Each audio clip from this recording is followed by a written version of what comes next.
Dupin quotidien avec Marie Dupin. Bonjour Marie. Bonjour. Vous avez passé de bonnes vacances? Très bonne, c'est toujours bien les vacances, non? Ouais. Non, pas toujours, non, c'était très bien. Et c'est bien la rentrée aussi. En tout cas, nous, on est content de vous retrouver pour nous Et parler moi consommation tous les matins à 7h20 sur RMC. Certains consommateurs se sont inquiétés depuis vendredi de la possible présence de puces électroniques dans les masques que l'on porte, les masques réutilisables.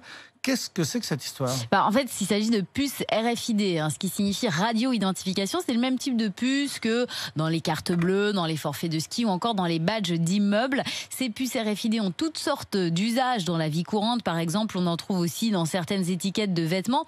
Ça permet de ne plus avoir à scanner les codes barres des articles un par un. Vous mettez tous les articles en même temps et ils sont tous scannés en quelques secondes. Ça sert aussi d'antivol. Dès que l'étiquette est passée en caisse, l'antivol est désactivé. Cette technologie RFID a été inventée dans les années 40.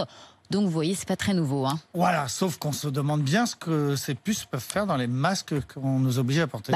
On n'en trouve pas dans tous les masques. Les masques que les particuliers achètent n'en ont pas. Ce sont les entreprises qui fournissent à leurs salariés des masques dotés de cette technologie. Des masques en tissu, réutilisables et destinés donc aux professionnels. Grâce à cette puce, les entreprises peuvent savoir combien de fois un masque a été lavé. Et donc, s'il peut continuer d'être utilisé ou s'il faut le jeter, puisqu'on le sait, même les masques réutilisables ne le sont pas à l'infini. Il faut les jeter au bout de 30 à 60 lavages. Il ne s'agit donc pas, en tout cas, de tracer les faits et gestes du porteur du masque. Oui, mais ça peut tout de même faire un petit peu peur de savoir que son employeur, son patron, surveille votre port du masque. Voilà, et en fait, ça fait longtemps que les puces RFID sont mises en cause par certains. Ce qui inquiète, c'est effectivement le respect de la vie privée, avec la crainte d'être suivi grâce à ces puces, puisqu'elles peuvent continuer à être lues à quelques mètres. Mais lire quoi?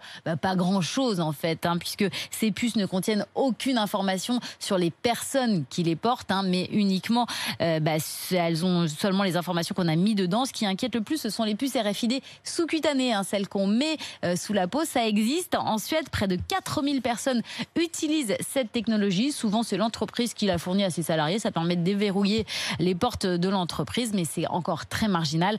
Et ça n'a évidemment rien à voir avec ces puces qu'on trouve dans les masques destinés à lutter contre le coronavirus. Et je regarde les masques que RMC nous distribue tous les matins à l'arrivée. Y a-t-il, oui ou non, des puces? On les voit, les puces, quand il y en a? Ça se voit?